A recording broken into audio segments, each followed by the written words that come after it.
So, Matthew chapter 14. Yesterday we just read verse 13. Maybe we'll get a little bit further. Now when Jesus heard it, that is, the death of John the Baptizer, he withdrew from there to a boat to a desolate place by himself. But when the crowds heard it, they followed him on foot from towns. When he went ashore, he saw a great crowd, and he had compassion on them and healed their sick. Now, when it was evening, the disciples came to him and said, "This is a desolate place, and the day is now over. Send the crowds away to go into the villages and buy food for themselves." But Jesus said, "They need not go away. You give them something to eat." Jesus instructed the disciples to give the crowds something to eat.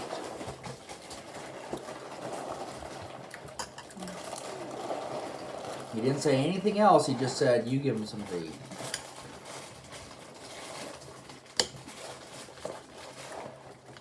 There were 5,000 men present, and Jesus told these 12 people, blue-collar fishermen, to give them something to eat. Now, I have a question. Why is Jesus telling them to give something to eat? The crowd. Mix your milk or me? I'll mix the milk. Why is Jesus telling his disciples, when he's given them no further instructions, to give the crowd something to eat?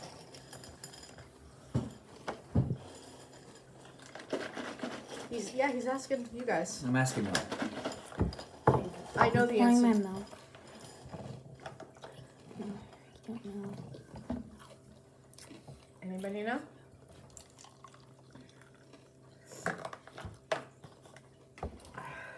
Because he's testing them. Yeah, he's working. He's trying to make sons. A son uses the tools in his hands.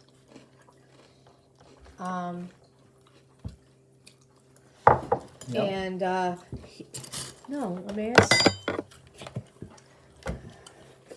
Sorry, milk. And then you can top off with your other one. It's not a drop. So, he wants them to start learning to think on their own. He was building. He wasn't a dictator. He Correct. wasn't ruling over them. He was building tools. So he wanted to give them opportunity to kind of, because there's something inside each of us that wants to be told how to do something or what to do. But there's also the component of, we've got things inside of us that we can unlock. And so there's the both components, but most people, given a choice, will just take the easy route of, hey, this is what somebody told me how to do, and then they don't have responsibility, and they can walk in kind of a, oh, well, that's what they told me to do, therefore I'm not responsible. Because now you can blame. If someone tells you how to do something and what to do, you can then go, well, if it goes wrong, well, I don't have to take responsibility for it because I didn't do it. But when you take the risk of doing it on your own, then there's a whole different component, because now you own it, and now you've got skin in the game. So if it succeeds, you had to add to it, but if it fails, you also have responsibility for it. And people aren't always willing to take that risk. But Jesus was building sons, and he wanted them to take that risk. He wanted them to have some skin in the game. He wanted them to be part of a miracle that they couldn't explain. They didn't know that, but Jesus knew that. He was building sons. mm-hmm. That is correct. And in one of the accounts, because this is one of the few accounts written in all four Gospels, including John, it says that he said this to test them. So even though there's a commandment that says, do not put the Lord your God to the test, God is exempt from that commandment, meaning he is permitted to test us if he wants to. The whole purpose of testing, eat your cereal now. The whole purpose of testing is to grow sons. Exhibit A. The whole purpose of testing is to grow sons. Get your hands away from your face and eat your cereal. We are responsible to grow as sons in His likeness and in His image. We are responsible to learn principles and to execute, and not for everything to be given to us on a silver platter. Right. A lot of times he gives us raw materials and gives us a guideline and wants us to put together, and there's no right answer. That's the other thing believers have a hard time with.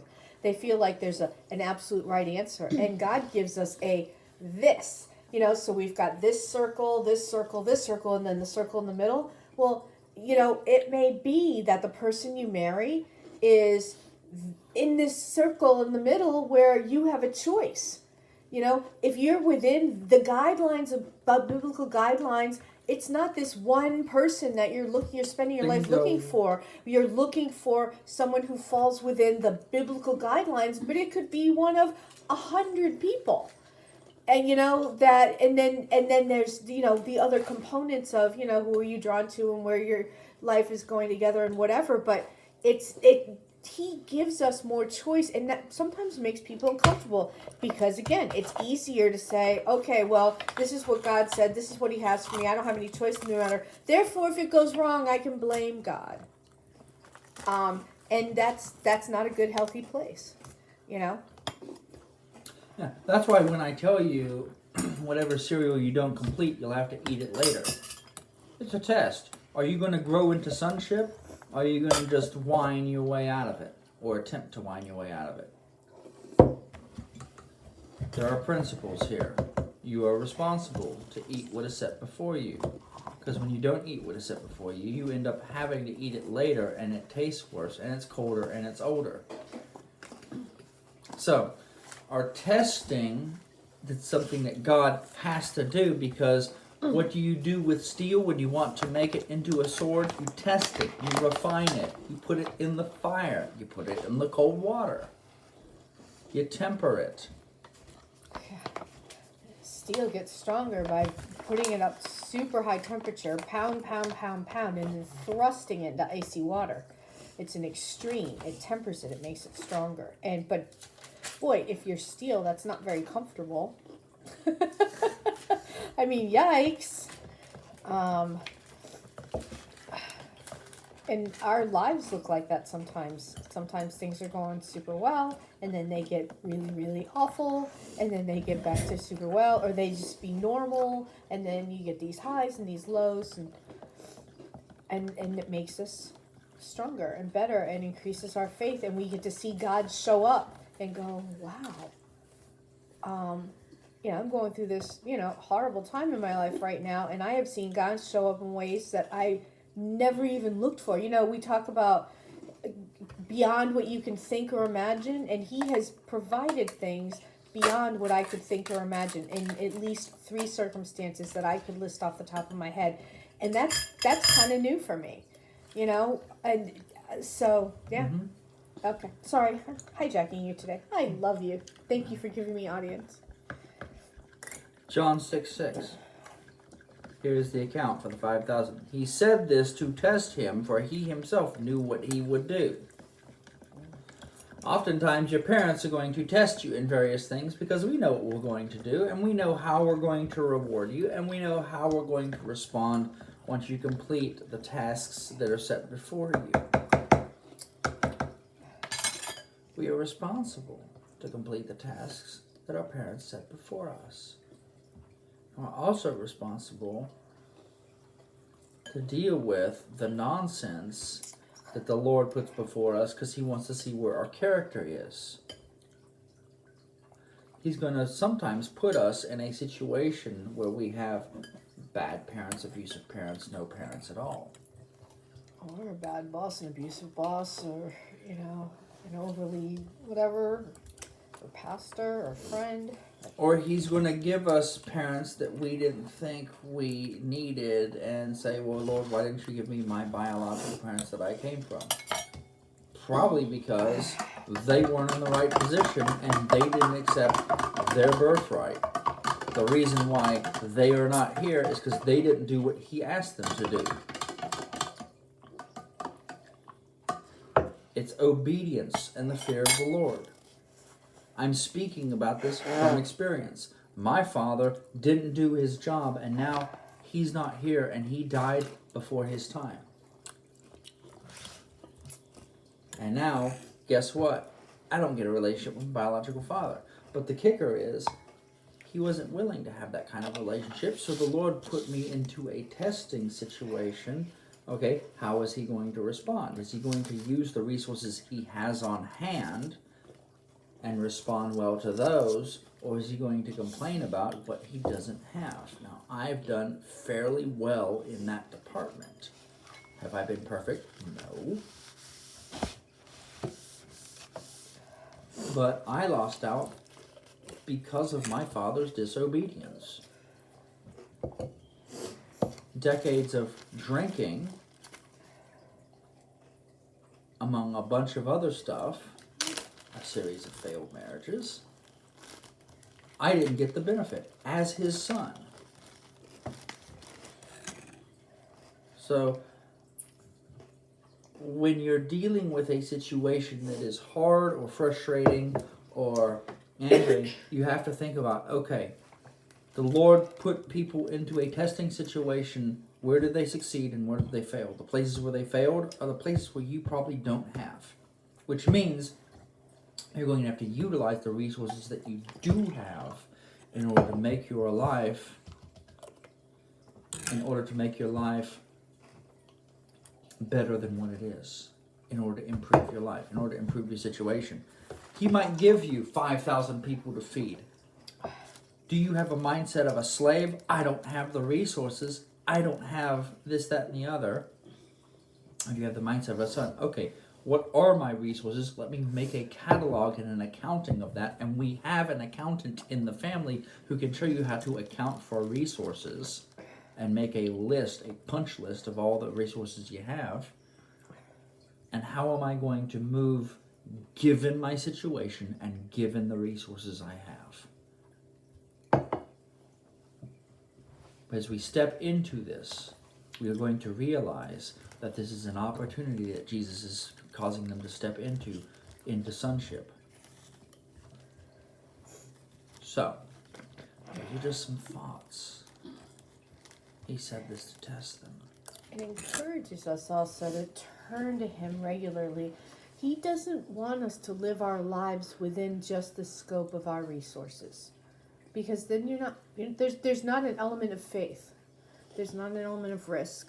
You know, if we're just living our lives within the realm of our resources, we're not living the supernatural life that he has for us. And he really wants us to be in a position where we're really relying on him, where we're crying out to him, where we're seeking him, where we're in the word, where we're looking for the principles and how can we weave them together to do something for the kingdom or whatever he's calling us to do. And, you know, let's also be careful of the mindset of, excuse me, I'm so sorry. I don't ask you to apologize for sneezing ever. My design, babe. I know. It's kingdom work isn't just what you're doing in relation to church. Please stop Preach. glowering at your brother. Kingdom work is succeeding at a test. Kingdom work is going to school, going to work. It's having a conversation with a friend. It's developing friendships and relationships. Kingdom work, there's a lot more involved in kingdom work than just churchy things. Okay? God cares about and is involved in every single aspect of our lives. Okay? Everything we do has an element of kingdom principles and kingdom work to it. We can rely on him to finish a bowl of cereal. We can rely on him to do dishes or to get our homework done and still be able to go to youth group. or to have to, do something you don't want to do, like, take a shower or dress up or speak. I've got to speak on Saturday. I have not gotten what I'm going to say yet. I'm relying on him so that I can get that accomplished. And I'm not doing so well with it, but I am praying about it, and I know he's going to come through. And there are kingdom things at stake. So, but every aspect of our lives has kingdom principles. So don't bifurcate your life from churchy things that you're selling God short. Yeah. So he's going to give you a situation where you have your resources that you need to weave together. And your resources are greater than you think. And when you start weaving those together, he starts bringing to bear his resources. But the problem is we have to start with the initiative. And it's not just waiting. It's not just waiting on him to fix the problem. It's seeing really what we have and taking an accurate accounting of what we have and partnering with him. So, those are just some thoughts. And we bless y'all with being able to use your resources in the advancement of his kingdom and to weave those together in ways that maybe you did not